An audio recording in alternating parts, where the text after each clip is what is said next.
come back from being really social with friends, with family.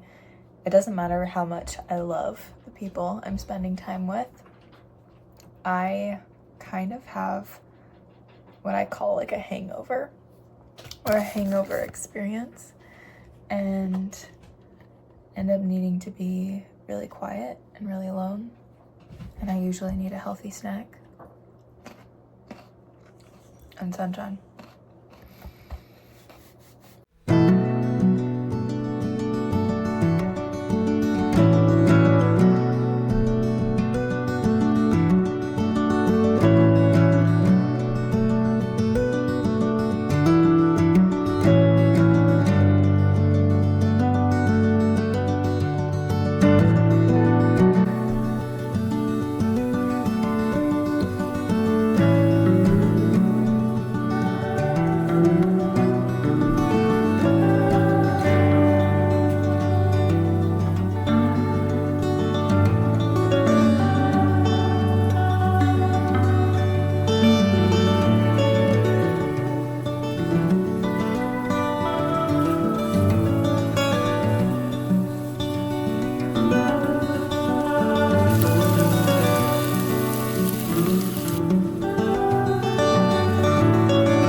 I'm realizing in this process of fumbling through the creation of a video how much internalized judgment I have towards my own abilities.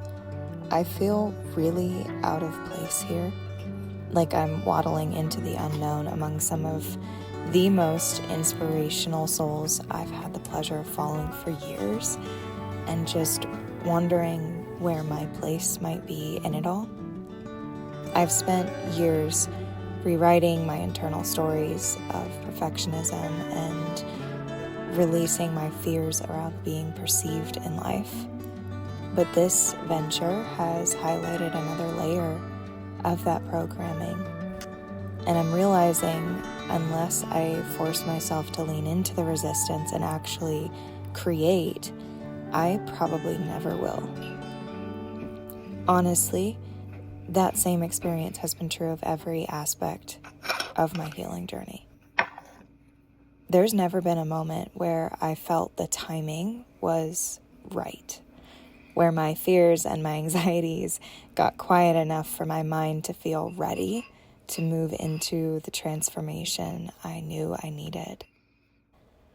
The only thing more time has taught me was that it was the easiest gift to waste and the most consistent in repetition of my history when left unaddressed.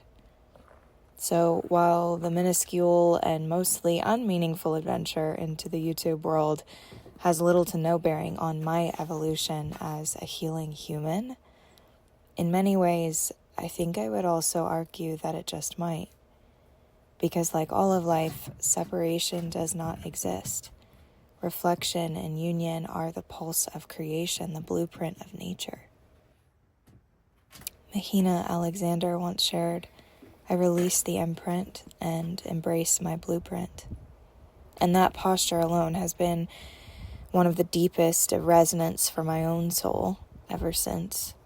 And it's this idea of releasing the imprint of trauma, of fear, of self-hatred, of judgment, self-abandonment, and entitlement. All of those pieces that are rippling through the existence of most of our lives and dictating much of how our unconscious mind is viewing the world.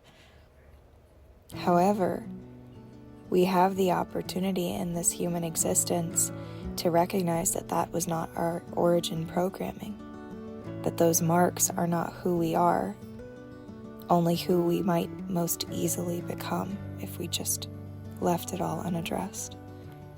So in a way, my choice is to lean into exploring more of my own artistic abilities and allowing myself to be witnessed in the rawness of my humanity, the imperfections of my most ordinary life. I am creating an opportunity to return to my origin state, an opportunity to rewire the judgment, to reprogram the shame, and to learn the gift of accepting myself in process, whether those perceiving me delight or despise me for it. So, welcome, kin.